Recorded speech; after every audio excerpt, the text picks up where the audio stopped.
Welcome to the Ranch and Table Podcast, where we discuss all things related to our Texas ranch and our Ranch to Table restaurant located in downtown Rockwall. I'm your host, Lee Wells.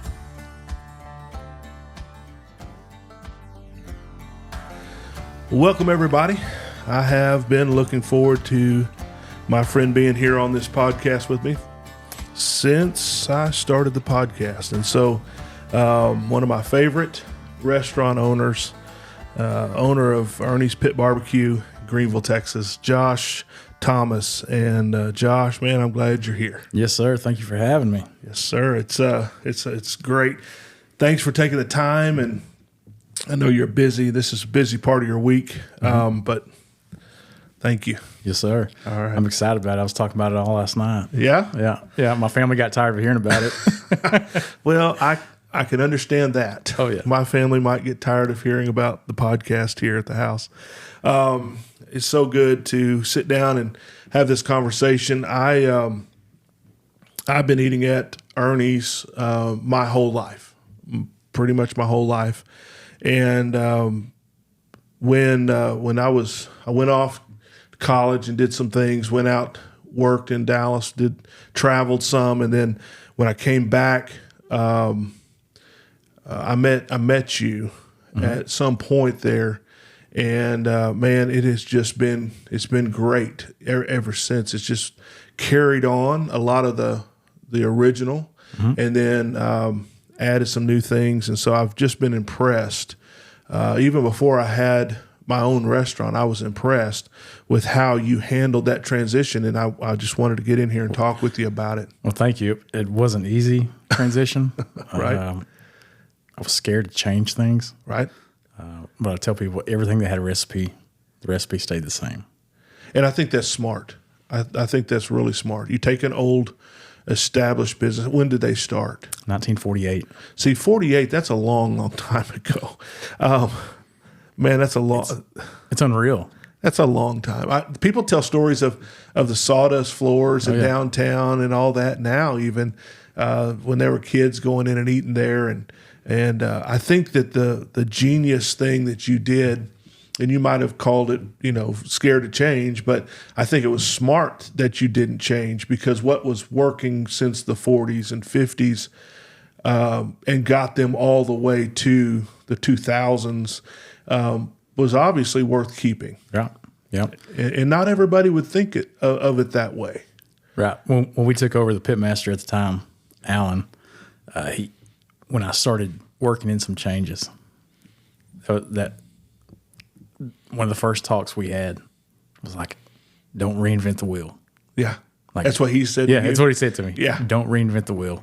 Well, they've been doing that so long. They had the process down. They had the flavor down. He knew what he was doing. Right. How long had Alan been there? I think he was there 12 years. So he knew how to do all of it. He cooked everything. Yeah, he started cooking fries. Yeah. And then he moved to being the pitmaster. It was his baby. Yeah. Towards the end, when Frank and Shannon still had it, Frank was getting bad in health. Alan was the guy. He kept it rolling. Yeah. He carried a huge weight. He kept it consistent. Right. And then you did that. And I believe, as a restaurant owner myself, I believe that's part of the story of your success.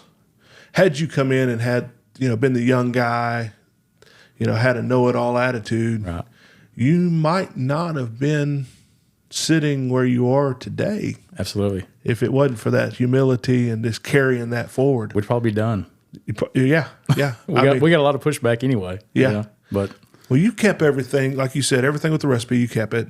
And then you went on to add a few things. I remember one of the first times I met you, you said, try my cheesy grits. Right. I don't know if you remember that. Oh, yeah.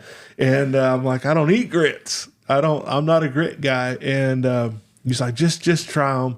And I may not have been a grit guy before. Right. But after that, I've told so many people about that. I don't even know if you have them anymore. We converted a lot of people to grits. Yeah. I haven't made them in probably 8 months. I tried to make them a couple months ago. Yeah.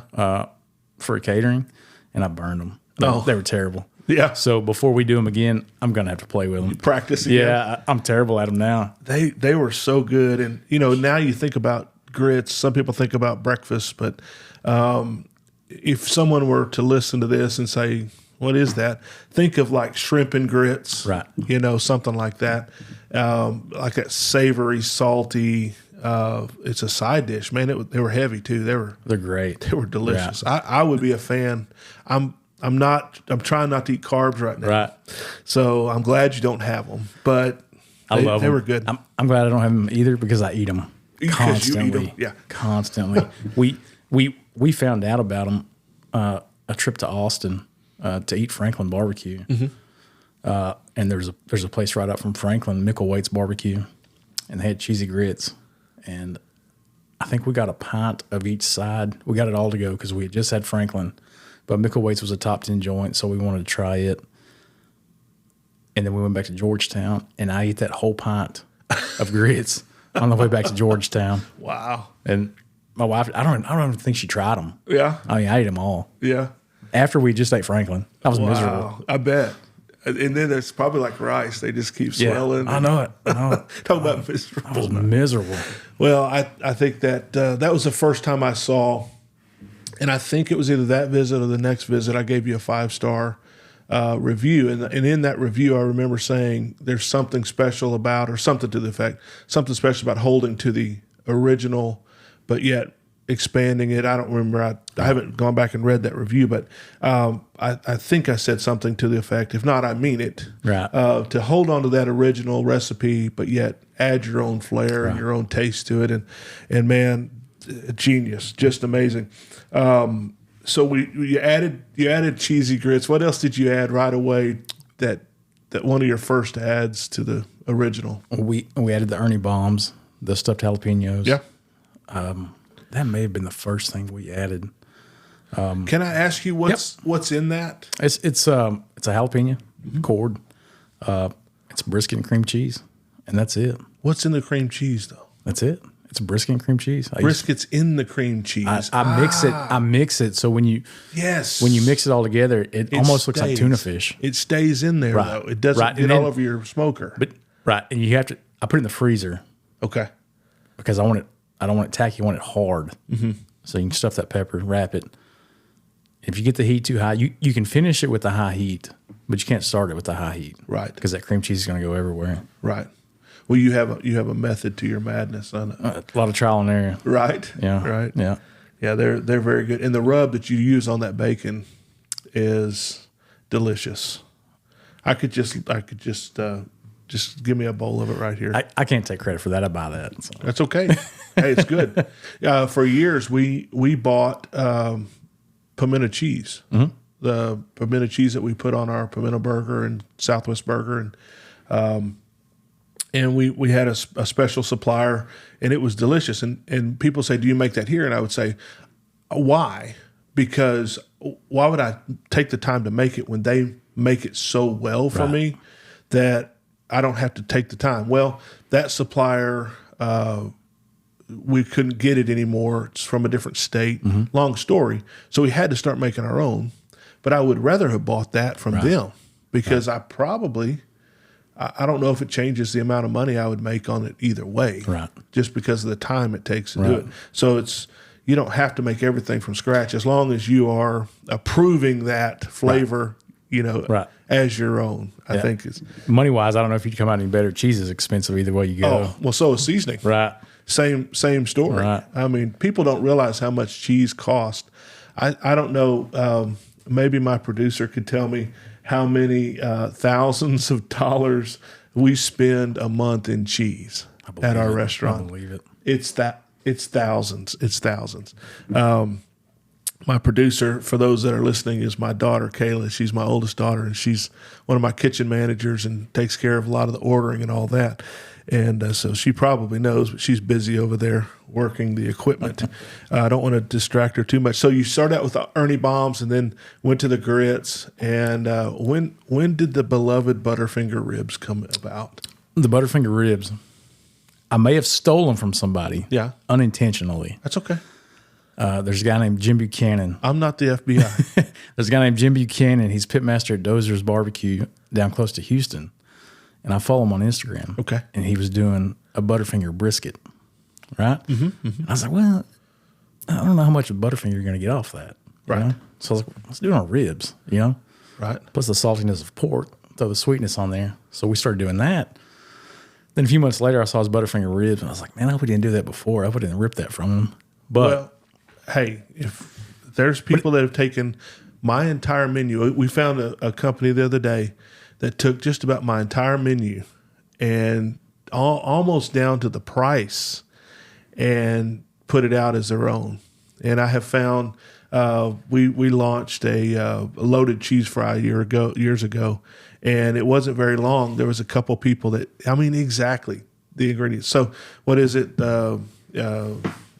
Some kind of flattery. Theft is not theft, but there's a saying about it anyway. It's flattery. It's supposed to be fun, and as long as it's not trademarked or whatever, right, I mean, go for it. Go get it. Yeah. You know, maybe you did it better. Yeah, I don't know, but that's probably one of my favorite dishes anywhere. That's probably one of my favorite things to eat anywhere. I want to talk about that in a minute as well because we'll talk about it now. I actually have a book coming out, and so part of this podcast is about that. I'll use it towards that. But in part of my book, I talk about you guys.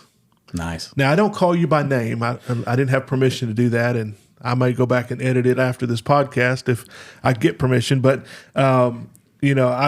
I talk about when I was a kid in the 80s and 90s, we didn't go out to eat very much. Right. And we were excited about going out to eat. And so you would think about it all day. We're going out to eat tonight, right. You know. Get dressed up. Oh, yeah. I mean, everything is kind of geared around that day. Right. We used to, when I was real young, there would be certain nights that we would go out for pizza after church. Okay. And we would take our Mazzios was around back then. And then we had cups. So we had free drinks. I think it was free drinks if you brought your cups back or something. Yeah. You remember that? Yeah. And so if I saw the mom and dad get the cups before church. Oh, you knew. Well, I was pumped all through church. I was like, come on, Lord, get over with because I'm ready to get some pizza. It was on. It was exciting. Right. You know, you look forward to it. Now we just go out. I mean, at least I do. We kind of just go out to eat because it's what you do. But back then it wasn't that way. And I talk about the excitement of going out to eat. And not that we necessarily have that as much now, but I get excited about certain meals to go eat. Like when I set up some reservations for Papados. Papados is one of my favorite places to go. I love the chef creations in their grilled fish and the brown butter sauces and the things that they do. I think with the big lump crab and the shrimp on top, those are some of my favorite things, especially when they do like the chilies and the Asian flair kind of stuff. One of the best meals, in my opinion. Well, if we set up reservations to go out, you know, and grab that, and of course the alligator, fried alligator. Right. I mean, that's a great meal for sure to me, and I look forward to it. Well, I think restaurants ought to strive to have ideas like that, meals like that, items like that, in order to bring people back. Right. And you have done that. And I tell the people that will read my book, all 4 or 5 of them that are going to read my book, that there's a place that when it comes time for Wednesday afternoon to roll around, if I'm in town, if I can get free, I'm looking forward to Butterfinger ribs. But the guy that works for me yesterday, we're recording this on a Wednesday, so it'll launch on a Thursday. But anyway, yesterday was Tuesday, and he said, you want to go grab some barbecue somewhere? And he named a place. And I said, yeah, we can. He said, oh, you know what? Never mind. He said, tomorrow's Wednesday. It's Ernie Day. He said, we'll go get something else. So we went to Tamales instead and had Mexican food. But then we were there today. Man, hey, I'll be honest with you. I was hoping you wouldn't come through the door today. Hey, and then I heard your voice, and I was like, oh, man. The ribs went so fast today. They did? Unbelievable. Yeah. So tell me, we were there like noon. No. It was noon, right? You've been open an hour. We were probably done with the ribs by 11:30. That's crazy. And I cooked more than normal. That's crazy. So let's talk about that. How I know some restaurants, some barbecue restaurants are able to keep food all day. Right. Some can't. And so I know a lot of guys that until sold out, and sold out can be 2:00, Right. sold out can be 4:00. You know, whatever however, I guess their capacity. How does that work? Tell me how it works. I know barbecue takes a long time to cook, Right. but Right. tell us why that is. Some of it is capacity, right? Some of it is, I guess I'd call it waste management. I don't want any waste. Yeah. I want to sell everything I have. If I have stuff left over, you're not going to trash it. It's too expensive to trash. You got to sell it, right? You're going to sell it the next day. These places that they never run out, they're selling it the next day. I see. You know what I mean? Yeah. So they may put their ribs back in a steamer or cool them and then reheat them or something like that. Right. Ooh. Right. Maybe sauce them, you know. Yeah. The thing with me is barbecue's expensive. Barbecue used to be a cheap meal, right? When I was a kid, it was a cheap meal. Now, it's not a cheap meal anymore. It's an expensive meal. It's expensive. It is. If you're coming to spend that kind of money, you need to have the best that I can give you. And that's not my leftovers. If you follow us on Facebook, if it's 3:00 and I'm sitting heavy on briskets, I'm selling those briskets half off to get rid of them. Right. You know, because I'm not going to carry them over. Beef is a little bit easier to carry over than pork. Pork's a little bit harder to carry over. That's why I could cook more ribs. But for 5 years at Ernie's, ribs were probably our lowest selling protein Until this past year. Until Butterfinger hit them. Well, No, really, your regular ribs are delicious too. Your rub on that's amazing. It is. Really about last summer, 2022, ribs really took off. That's why we had to buy another pit because I couldn't keep up with the ribs, and I still can't keep up with the ribs. Right. They were out in an hour. Right. Right.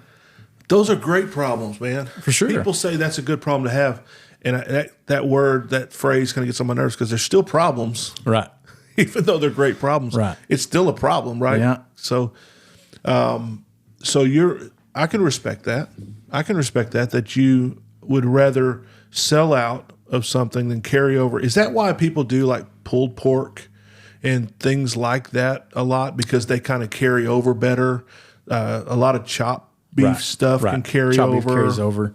A lot of places when they run taco specials with chopped briskets carried over. Like they'll come away with ways to use it the next Hamburgers. day. Right. Hamburgers. A lot of them are big on hamburgers right now. And that's that day old. Right. The day old. And a lot of that's brisket trim as well with the smash burgers and all that.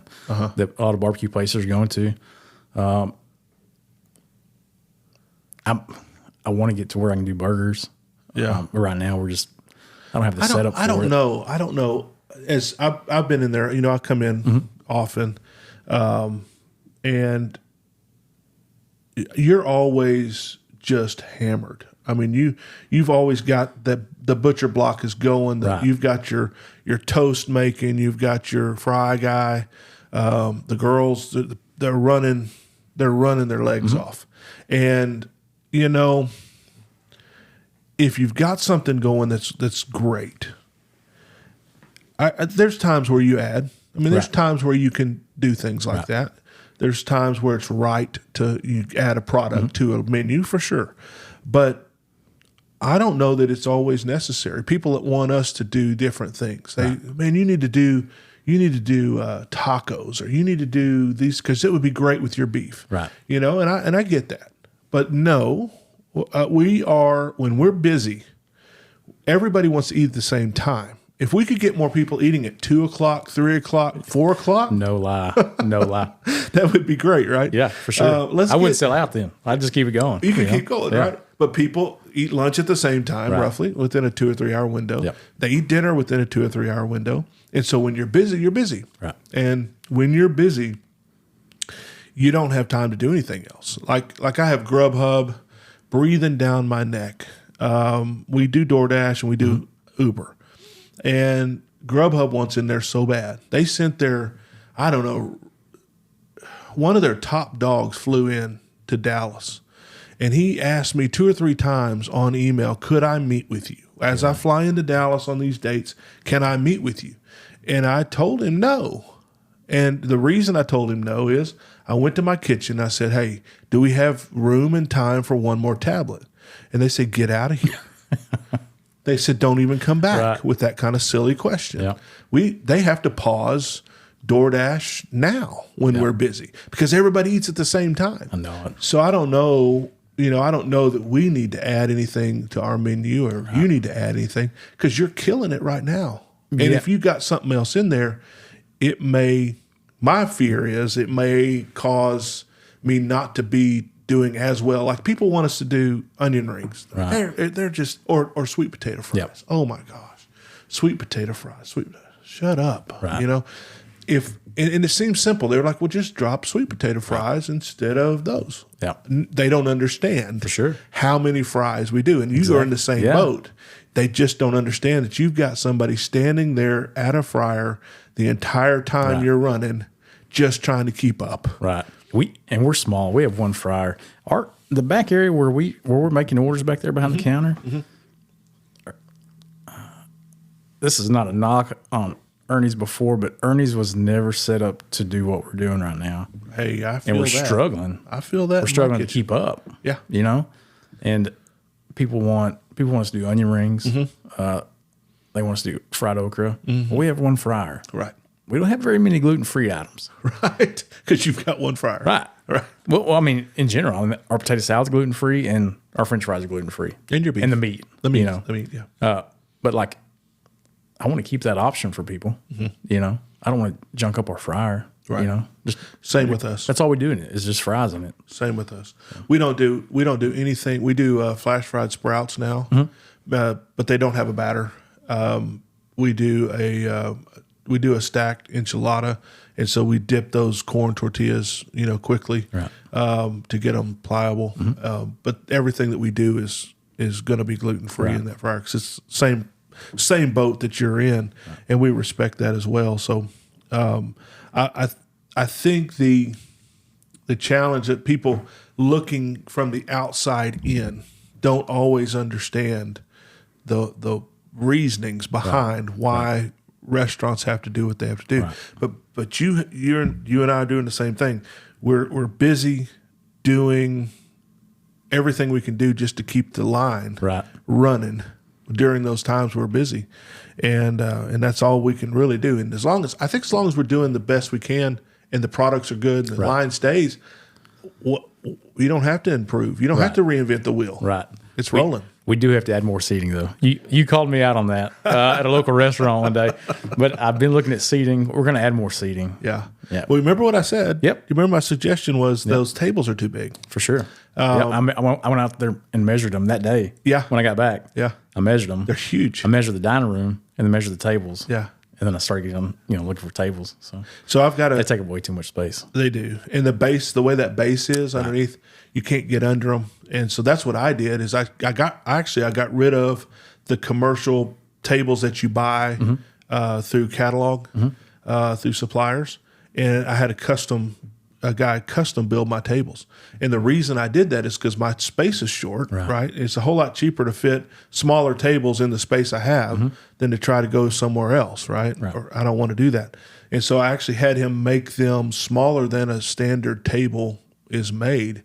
And the dimensions are different than what, two tops put together or a 4-top would be. And we did that on purpose to be able to maximize the seating. And I think if you did that, you could probably get at least another row in there, just with smaller tables. Right. And then, of course, you could always, if you got enough tables, you could do away with one of your rows of the small seats. Right.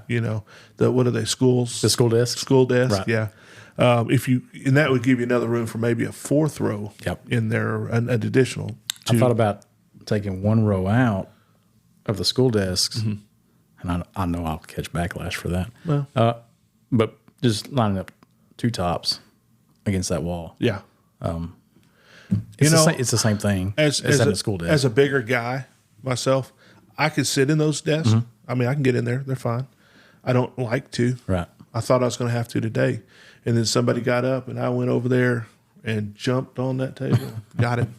But anyway, there's hawks in the dining room. They're just watching for tables. Oh, that happens to us as well. Yeah. We'll get busy and people will be they'll send their kids ahead or their spouse ahead and say, go grab that table. I don't like that, but I can't stop it. You know? Yeah. Let me ask you this. You guys are successful. You're doing well. You're selling out. You're holding a line. You're doing great. And I'm so happy for you. Let's just be real. There was another historic barbecue restaurant recently downtown that closed. Can I ask you, what are you doing differently? What is the difference between a restaurant, a barbecue restaurant for your case, that is thriving and has a line out the door? I mean, the other day I called at 11, and the girl that answers the phone, I said, I'd like to place an order. Can you do it? She's like, I can. She said, but I already have a line to the door. And I said, but it's just now 11. She said, we've already had that line there. You know, so that's success. That's great. What's the difference? I think a big difference is consistency. Yeah. I cook everything except for the French fries. Homie cooks French fries. Ernie's has only opened, since we've had it in the past 6 years, open and operated one day without me. I cook everything. And I do that, well, two reasons. I do that because I'm a control freak, right? But the other one is because I want to keep consistency. Yeah. I don't want to be great in flashes. Right. I want to be consistently good. You know? I would say you're consistently great. Right. I do. And I think can I add one more thing to it? When I get a sandwich at your place, there's times where I feel like I might even need to take a piece of that meat off to set it to the side to eat my sandwich. Barbecue, like you said earlier, is expensive. Right. Well, protein's expensive. We could talk expensive meat if we wanted to about the meat we produce and how much a pound that is. It's crazy. I don't know that I make any money per pound on my meat. It's on the add-ons and various other things, which that's another discussion for another day. But the things that I notice about other places that aren't as busy is the value doesn't seem to be there. Right. You know, you got to spend the money. The price tags are relatively the same across the different barbecue restaurants. Yep. The difference is quality, of course, the consistency, but also, did I get full? Right. Did I get enough? And you guys are very generous with your amount, your portions. Right. And I think that has a lot to do with it as well. I have never controlled portion size. With fries, with potato salad. I mean, you get a 6-ounce cup of potato salad, it's going to be 6 ounces, right? But I've never got on to any of my employees about portion size. That's too many fries, or that's Never, not one time. I'm the opposite. I'm always saying put more in. Right. That, and if Kayla's over here looking, I'm always saying that's not enough fries. Right. Put more in that basket. Right. Put more in that boat. If you're ever in doubt, put more on there. Yes, in doubt, put more on there. Yes, I've got a kid working for me, and he's learning to cut meat. And he told me, he's like, I think I made these sandwiches a little too small. And I told him, I was like, if you're ever in doubt, put more on there. That is so key. That is so key. Yeah, we're selling barbecue, but we're in the business of making friends. Yeah, that's the biggest thing. Yeah, you know, relationships are kind of the unsung hero of any restaurant, and there's a lot of good people in good restaurants. There's good people in average restaurants. I like people all across.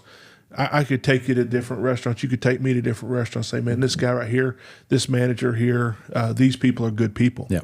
That doesn't always mean that's an amazing restaurant, but it does give me a shot at going back to them. But then when there are relationships there and the values there, man, well, that's a winning combination that lines of people out the door. Right. And like I said, if you don't come in and get full, then we've messed up. You know, I love that. We had to go up on our prices at Wells. We went up and revamped our menu a little bit when the big hit us, the big inflation deal. So they called it supply chain issues, and then they hit us on the wallet. We're going on what, year 3 or 4 of supply chain issues? Yeah. Well, when that happened, I had to go up, and I went up $1 on my burger, and I still think I'm a little underpriced on the quality of the burger, but I can't really. I don't want to risk making somebody upset and not coming back, because there'll be a day where I have to do something again on the price, just because everything keeps going up. But when it went up, we were traditionally from the beginning, we were 1/3 of a pound, which is 5.33 ounces. Well, when we went up $1, I said, no more 5.33. Let's go 5.5. Right. And so same concept that I'm hearing you say is something that we did. And I had a guy, he always got his burger bunless. He's a health guy, and he always got a double bunless and whatever he put on it. He called me over, and he said, after that, he said, hey, did y'all go up on the burger size? And I said, thank you. Yeah. Yes, we did. Yes, I had to go up on my price. I felt bad about that. I know I shouldn't. Right. It's not my fault. Joe Biden's fault or somebody. I don't know who. It's not his fault. He doesn't know what day beef processors. It's a processor. You're your own beef processors. Well, it's just cattle are higher than they've ever been. I know. Oh my. And that's another discussion for a different day. But the cost is high on everything. Yeah. I do not make the money that I started out making per burger today. For sure. It's just not there. Same on our end. We were much more profitable before we changed how we cook, and before COVID, before 2020, we were much more profitable. And then you add in how much more wages had to go up to compensate. Yep. And you don't want anybody hungry on your staff. You don't want anybody struggling to make a car payment or whatever. I mean, you don't. Those are your people. Right. You want to take care of them to some degree. You want to do the best you can do every day for them. Treat them like family. Sure. If they need $20, you need $60. You need a car battery. Absolutely. Whatever you need. Let me know. But so the price of everything went up, and that's a big one. Labor's a big one. Yeah. I mean, that translates into several $1,000s more a month on us pretty easy. Right. And so we do not make the money, the margin that we made prior to all of this. Yep. And so there'll be a day we'll have to go up again. But I always want to try to give back some value, some unexpected something. And I think that's part of. And we're living in a time now where a lot of chains are doing the opposite. They're going up in price and cutting back on portions. They are. Absolutely. Yeah. And not just chains, grocery store items. If you ever look up underneath a mayo bottle, that thing is concaved up almost to the lid. And so they give you this false idea that their bottle's the same size, and they've pulled 3 ounces out or 4 ounces out, and then they went up $1. Yeah. And so when we went up, we wanted to make sure we did not get accused of going down at the same time.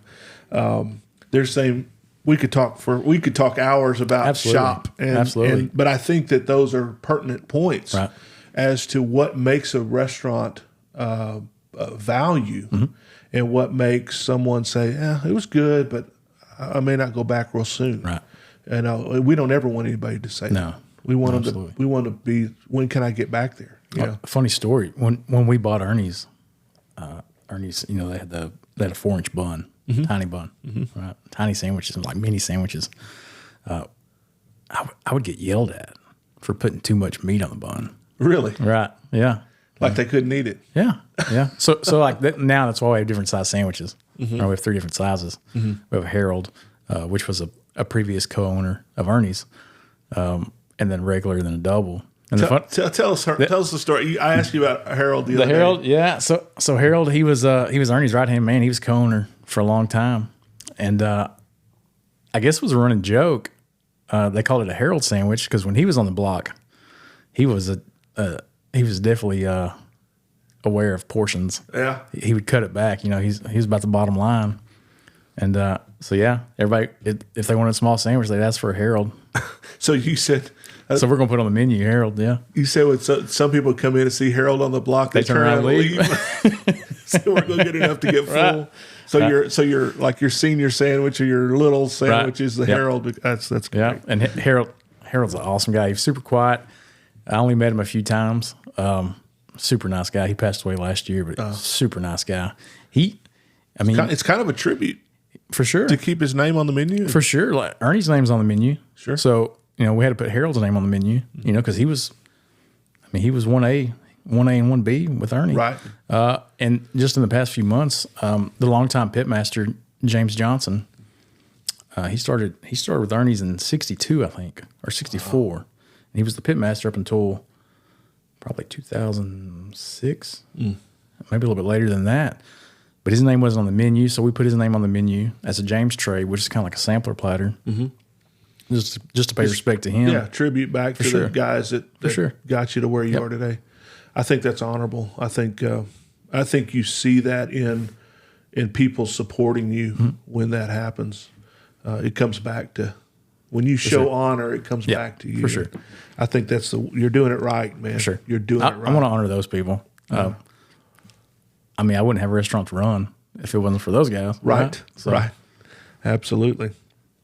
Man, you made it thrive out there for sure, and I'm excited every time we get to go because your staff, the amount of effort and the time that they put in just to say hello, just to remember your name. Right. Those things mean so much.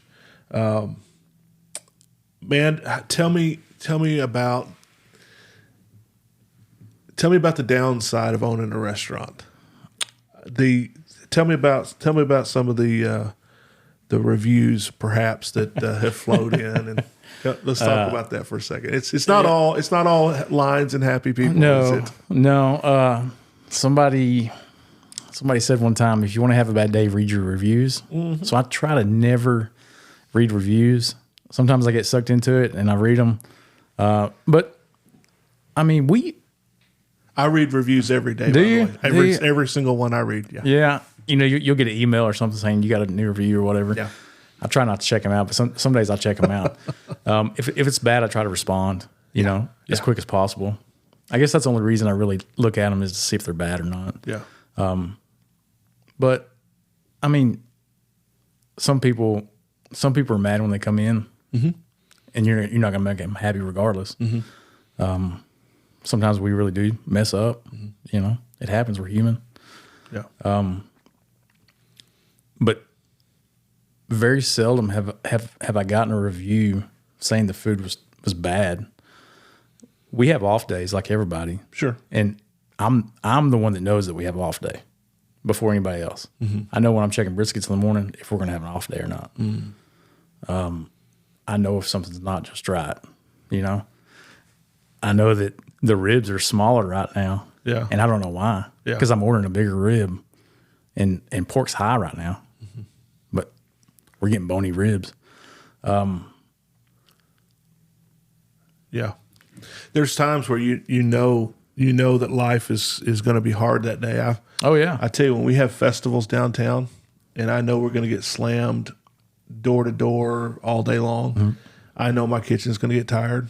I know when we're running a line out the door for 3 and 4 hours, till 3 o'clock in the afternoon on Saturdays, I know there's going to be some things that go out slow. Right. I know there's going to be burgers that are going to be perhaps under or over. Mm-hmm. And I just know the busier we get, the more mistakes that can go out and happen. And it's kind of a bittersweet kind of a deal. You want that business and you want to make everybody happy. Right. But bad reviews are probably going to creep in. That's part of it. That the book I'm trying to finish this book. I've just wrote another subchapter this week. Mm-hmm. And the title of this subchapter is Complainers Wanted or Complainers Welcome. And I would rather have somebody tell me something's wrong, right, than get in there, save up infractions, and then say, "Man, these 5 things were wrong," in a 1-star review. Yep. Well, hey, buddy, I'm standing right there. Exactly. I had a guy give me a bad review, and I know who he was.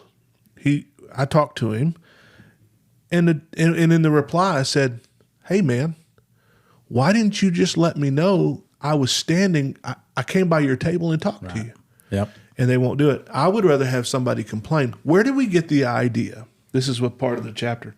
Where did we get the idea that eating bad food or food that's not cooked right or something you're not happy with is polite? Oh, just be polite. Yeah. Eat it. Don't say anything. What? That is the rudest thing you could do. Yes. That is the most cowardly thing you could do. Come on, man, speak up. Because I promise you, they don't have a problem speaking up on their phone or speaking up on their computer when they leave. They're pow, pow, pow. That's the world we live in now. There's keyboard warriors. I know it. But talking about pointing it out, we've had a couple of issues. If we change up who mixes the coleslaw, some employees will make it a little bit wetter, some a little drier. So coleslaw is kind of the thing that we get called out on, and we're working on consistency on that. But it's like, I want you to tell me. Yeah. So we can fix it. So we can figure out what's not getting done, Right. Well, I just don't understand how we call it being polite when you just sit there and grin, grin and bear it kind of thing. No. If I screw up, I want to know I screwed up. Just tell me. For sure. Because I had a lady the other day, Saturday. I went by, and the guy that was with her had eaten everything on his plate. It's just a big pile of napkins there. And he had gotten a keto bun, first time, and I wanted to ask him how he liked it. How was that keto bun? He's like, oh, delicious. Everything's good. And I looked over at her, and she was kind of pinching off little bites of her burger. And half of her burger was sitting there, and she was kind of pinching on the other half. And this guy's done. Right. They've been there a little while, and she's like eating real slow. And I said, man, what's wrong with your burger? I sat down with him and I was talking to him, and I said, man, what's wrong with your burger? And she said, there's some kind of spice on this, and I don't like it. And I said, I reached over and I grabbed her hand, and she was an older lady. I grabbed her hand and said, ma'am, you don't have to eat anything you don't want to eat here. I said, give me that burger. Yeah. Tell me what was on it. Let me bring you one without our seasoning, because you don't have to eat it that way. It's a simple request, no seasoning. Yep. I was joking with them. I said, now you're wrong, because we have best burger awards for days, so you're the one that's weird. Right. We were joking. Yeah. It was fun. We were joking. She's like, she's come to find out she had breast cancer and she had radiation treatments. And she said, when I lost all my taste, and when it came back, everything's stronger. Right. I get that. Man, I get that. I've not had that. I had it with COVID, but I get what you're saying. There's no reason why you have to eat it that way. Right. I brought her one back, and as she was leaving, I was talking to a table up at the front door, and she reached out and grabbed my hand, and she said, that was the best burger I've ever eaten. Thank you for stopping by and checking on me. Thank you for making me another one. Absolutely. Yep. So simple. Man, I'll lose money all day long to make somebody happy. Exactly. That's a customer right there. Yeah, for sure. I mean, they're coming back as soon as they can get back. Yep. And if not, had I not picked that up, because she wasn't going to say anything, she was just going to kind of choke down what she could and maybe eat something later. I hate that. And being able to catch that was great. I don't know why people think it's polite to sit there and in misery. You paid good money for that service and that food. Speak up. Yeah, I think people are afraid. I think there were some movies that came out 15, 20 years ago about what the kitchen staff would do if you sent it back. Oh. You know what I mean? So I think that has instilled a fear in people. Maybe so. That's a good point. That's a good point. I don't want them to spit in my food. I think that has put fear in people. I don't want them to. Well, that's fast food stuff, though. That's we respect every person that comes into that building like you do. Yep. Every person that comes in, I have the awareness to say to myself, they chose us. Right. With all the other restaurants, with everywhere else they could go, man, they chose us. Right. And so whatever I can do for you, for choosing us, I'm here. Yeah, for sure. For sure, that money can go elsewhere. One of the coolest things that I've seen is when people will find you on Google, and they'll drive by 3 other places to get to yours. Like, to me, like, that's the greatest compliment you can have, you know? Absolutely. We're about, I don't know, I've not measured it, 2 or 3 miles off of 30. And we have good reviews now. You know, we have solid reviews, and it does bring people in. We'll have them come off of 30, come all the way downtown, fight downtown traffic and parking to come in, and a lot of people going on their way to Austin and back and forth, and just different places, you know, traveling.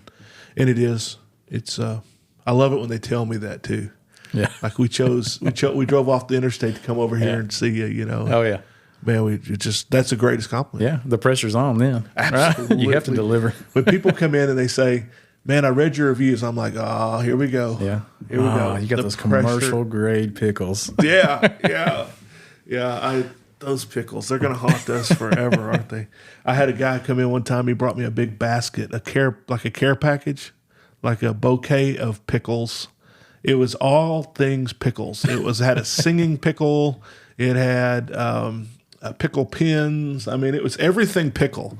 It was this big bouquet basket. He brought it in, gave it to us for, I think it was our anniversary. That's great. Yeah. Hey, y'all ran with that one. Well, we made T-shirts. I know, that's so great.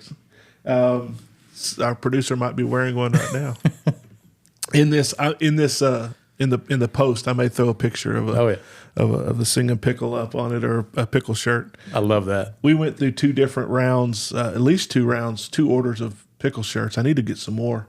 We also have a Google shirt, a 1-star Google shirt. Yeah, the 1-star Google says, overpriced burger, absolutely no flavor. Yeah, it's a 1-star. And on the back it says, winner of best burger award every year. I mean, it is what it is. Oh yeah. I mean, and my current favorite shirt is, there are cheaper burgers, but then you have to eat them. Yeah. So, you know, that's how we see it. We're not for everybody, but if we can get there for most people, I'm good. You know, they say cheap stuff isn't good and good stuff isn't cheap. That's exactly right. And that's hopefully you get what you pay for. Yeah.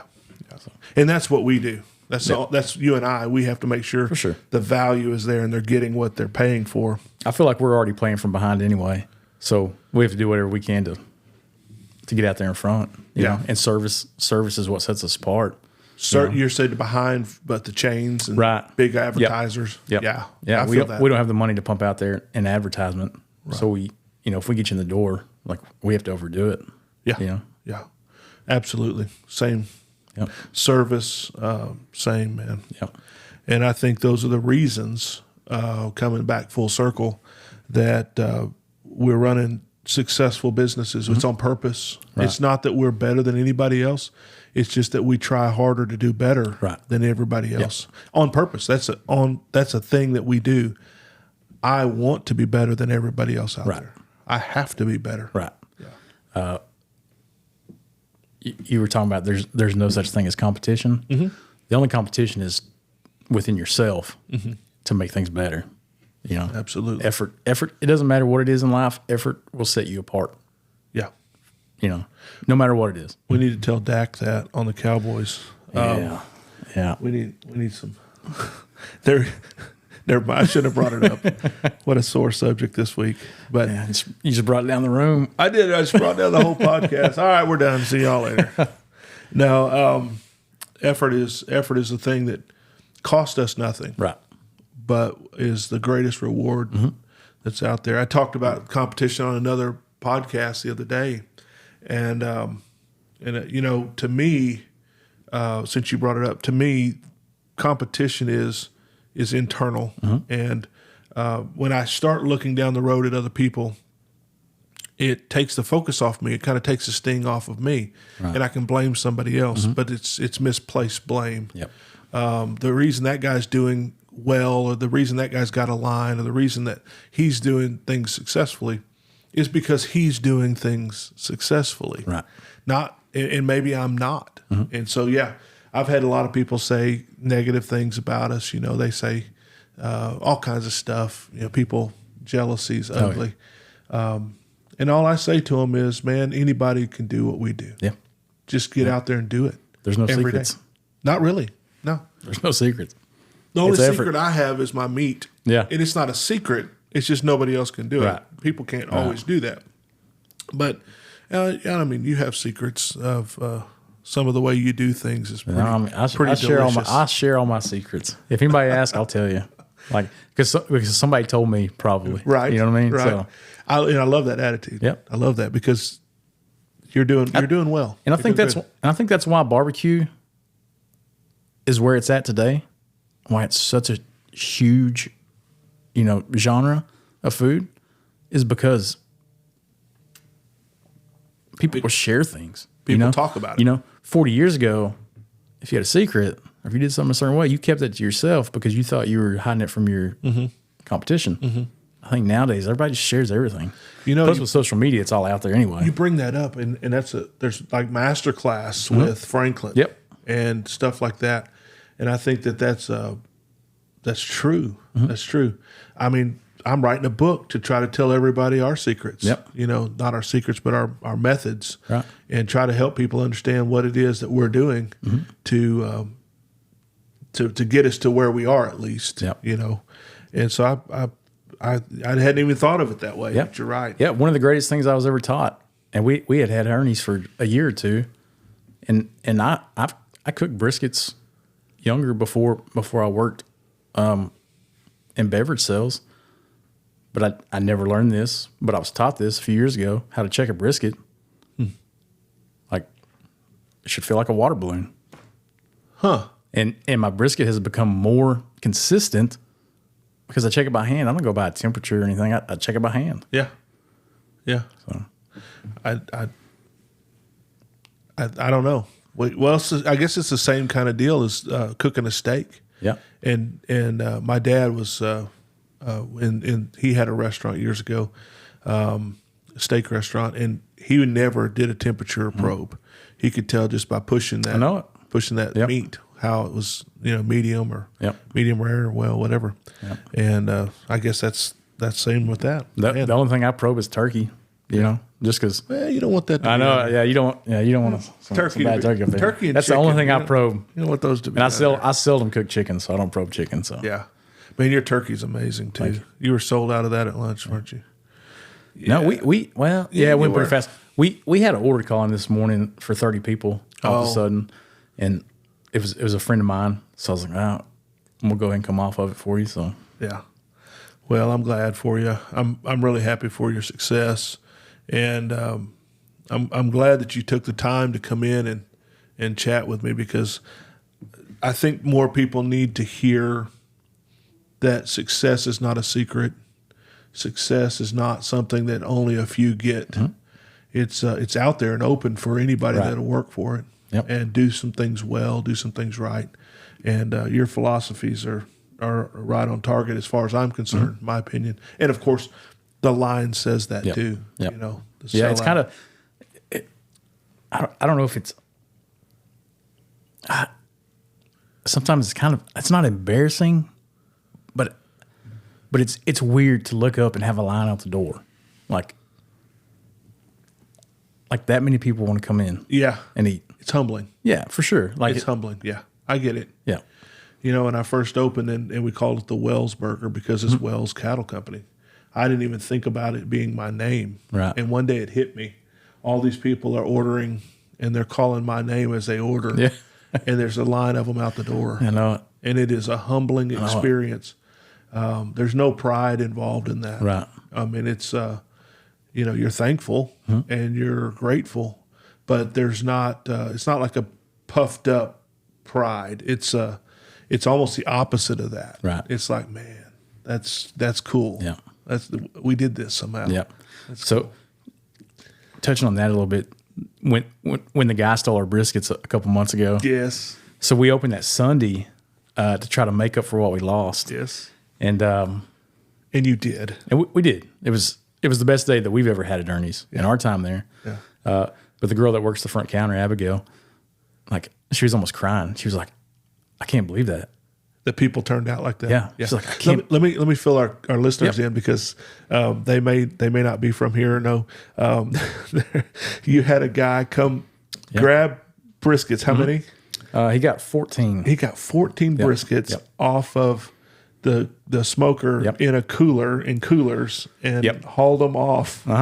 Yeah, about 2:30 in the morning. He had an old blue cooler with wheels on it back there. He found it. He was trying to get in the building. He opened some of the side doors, tried to open those doors, and he just stumbled upon that pit in the back out there. Opened it up, and jackpot, and had an old dirty cooler out there. And I think he threw maybe 10 or 11 in it. Rolled off with it. Came back 20 minutes later with a little green cooler and got the rest of them. And then he denied it, but you know, he had grease all over his shirt. I remember that happening, and I was this close to grabbing. I have one that's a similar color cooler, and walking in that day and asking for. I told you to hit the door, get out. I was that close, but then the story goes on. You posted on Facebook about it, looking for this guy. You put some screenshots, I guess, of your security up, and so people rallied. Right. And so did you have to shut down? Yeah, we shut down that day. You didn't have much to sell. Well, I got there that morning, and by the time that I dealt with the police and everything, I didn't have time to get everything any else finished. I couldn't get turkey on, sausage on, anything like that. Yeah. So it cost you a day. Yeah. And then, and people, you opened up, you're not normally open on Sunday, but you opened that Sunday. We drove in from church and got there before you were completely sold out. And we probably didn't have much when you got there. Not much, but I know it. And Abigail says, "Well, what took you so long?" I said, "Because we went to church." Anyway, we were there to support you for sure. But that is a humbling, for sure, amazing thing that the community would step out and help you. And coming to a close, I wanted to bring up one more thing that I believe you do very well, and this is part of what I think is some of your success is you're visible online. You're available on social media. You keep everybody up to date with what's going on, and it might be a little easier just because you're barbecue and you're telling people what you're out of or what you're sold out of or whatever. But there's also just there's an availability and an awareness that comes with you posting and being just a regular guy that posts out there on social media. And man, I think that's part of the success too. Yeah. Just being accessible is absolutely powerful. Absolutely. It's I don't know. Y'all do a great job of it too. Thank you. We follow a lot of barbecue places too online, and that's, they're posting sold out. Hunt County is a big county. If you're driving from the north side of Hunt County to where we are, that could take you at least 30 minutes. That's why we post, because I don't want you to drive all that way and we're sold out. Right. When we first started selling out, that was happening. So it's people are showing up and they're getting mad. Right. So it's like now, it's like you got to follow us on Facebook or Instagram. Yeah. We'll let you know. So that's one of those good for you moments. Like you're sold out. Good for you. Yeah. But I'm bad over for the person walking through the door. Yeah. I know it. Yeah. I know it. Well, I think that all that works together to be relatable. And we do that on purpose as well. We want to be relatable. We want to be visible. We want to be memorable. Whenever you're thinking about what you want to eat, we want to be in your recent memory. And I think that y'all do a great job of that. And then the creativity of how you do it with the different images and the coals and the various they're striking images. It's smart, very very intelligent. Good job, man.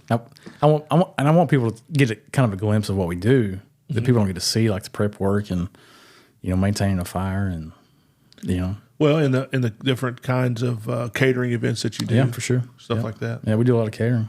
Ernie's was built on catering. The inside business was an afterthought for Ernie's for so many years. Catering was number one, and the roles are reversed now. But you still have quite a bit. We still do quite a bit of catering. Yeah. This is one of my favorite parts of this whole podcast. It's called Rapid Fire. And I want you to get your 3 questions ready. Yes, sir. You want to go first? You want me to go first? You can go first. You can ask away, man. Let's see. If you weren't in the restaurant and cattle business, what would you be doing? Well, for years, I'm a minister as well. So I have a church. I'm a pastor. And so I would probably be doing that before I was in the restaurant business, cattle business, like I am now, I had a marketing company, and so I did a lot of social media training and stuff like that. So I'd probably be a trainer. Probably continue doing that marketing training thing. I enjoy doing it. At some point, I may hit the road again and do some training restaurant types with this book. It may lend itself to do that. So maybe something like that. Awesome. I sure love what I do right now. Though. I'm not doing anything different. Yeah, it's fun. Most days are pretty wild and pretty cool. Yeah, you know. Well, everything that we do has ups and downs. I mean, life has ups and downs. Nothing's perfect. Yeah. You know, no marriage is perfect. No restaurant or business is perfect. No life is perfect. But man, it can be pretty good. I know it. Yeah. I know it. Those people got it far worse than we do. Absolutely. You know what I mean? No complaints, man. When I was a kid, I used to get in trouble with playing, for playing with fire, and now I play with fire every day. Yeah. Yeah. What's your second question?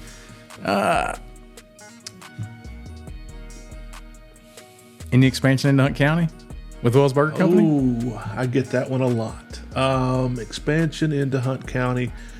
I have had numerous conversations with development board, various leaders, council members, etc. There's not any plans right now for it. But I can't rule out that it will never happen. Yep. We have certainly a lot of requests to come to Greenville, come this direction. Yeah, that's awesome. So not any today. Yeah, yeah. Man, I welcome new restaurants, great restaurants. Sure. It's better for everybody. Man, did you already read my book? No. You just need to read it so you can agree with it. Because I have a section in my book about, and I'm not trying to make this about my book as much as I am right now, but man, I've always said I would rather have excellent restaurants all through downtown Rockwall, right, to make it a destination. Having sorry restaurants does nobody any good. Right. It's like we stay out of downtown. The restaurants are junk. Yep. Even though you might have 3 or 4 great restaurants there. Yep. But when they're all good, man, we just went to Santa Fe, New Mexico for vacation this year. The reason we went, that's one of the top food spots in the Southwest America. Really? Yeah. I had no idea. And I had at least one of the very best meals I've ever had there. What was that? It was a place called Saison, and the chef is a James Beard Award winning. His award is Chef of the Southwest United States. He holds that title.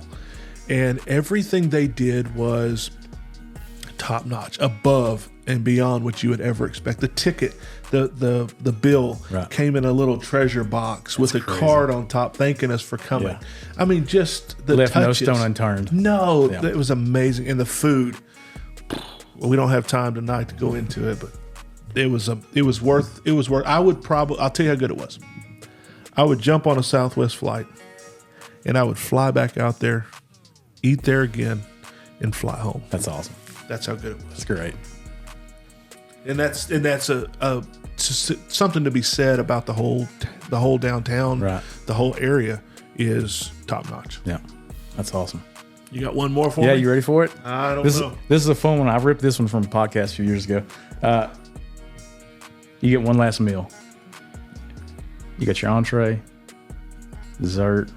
You can rip it from. Okay. You can rip it from any restaurant. Okay. Okay. You can piece it together from multiple restaurants. So entree, dessert, side. Yep. Okay. Well, I'm gonna say this is not gonna be a surprise. It's gonna be a hamburger because I like steak and chicken and ribs but I get tired of those things. I could literally eat a hamburger twice a day, every day of the week probably from different places. So I'm definitely a hamburger guy. Yeah. I mean, I think I'm in the right business. Yeah, for sure.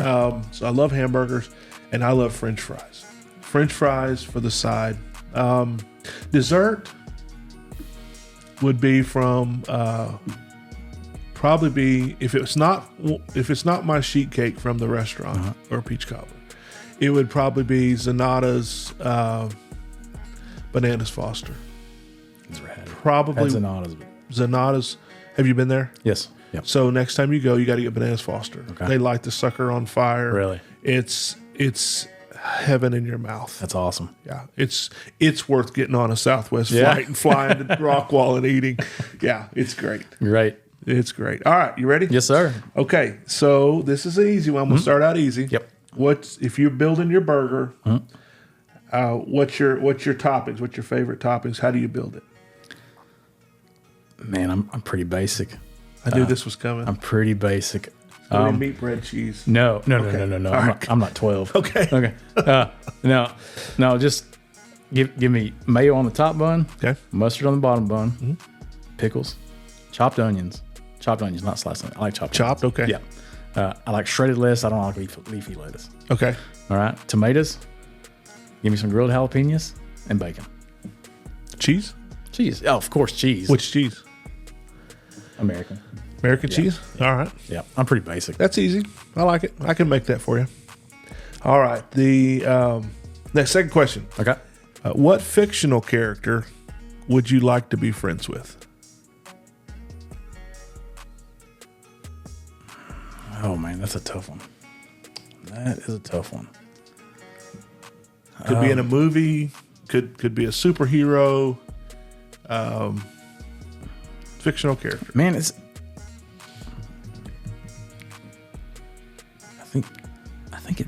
think it'd have to be Batman, right? Yeah. Okay. He's always gonna have your back, man. Well, I'd like to. And he's jacked. I'd you just know? like to go down to his cave. Yeah, for sure. I'd like to see the cave. He's rolling like He's got the he's money, stacked with doesn't he? cash. That's right. You know, he's got an underground bunker. He's got He'd be a cash. cool. You have to kick Robin out. Yeah, Robin he's out. gone anyway. You know. So. All right. Here's the third one. If you could go back in history and change any one historical event, what would it be?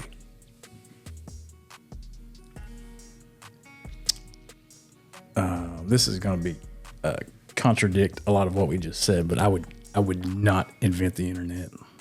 Yeah. I think the internet has done more harm than good. Certainly has. It has its pros and cons. Yeah. For sure. There's a lot of good that happens. We market and advertise on it a lot. Yeah. But then there is a lot of of darkness. Yeah. Yeah, and just the time that people tie up on it. Sure. It takes away from everything else. Man, that's a great answer. Yeah. That's a great answer. Yes, sir. Well, that's why we do that. Yeah. To kind of dig out a little philosophical ending here. Yeah. And thank you. Yes, Gosh, sir. man, Yeah, I've loved it. Thank you for having me. Yeah, it was a blast. Thank you. I appreciate your thoughts. I really do. We agree on so much, and I think that's why we're seeing some success in what we're doing, because you got to head at it the right way. Yep. Well, man, thanks for coming out to the Wells Ranch headquarters studio. Loved it. Yeah, and I'm Lee Wells with the Ranch and Table Podcast, and till next time, we say adios, farewell, goodbye, good luck, so long.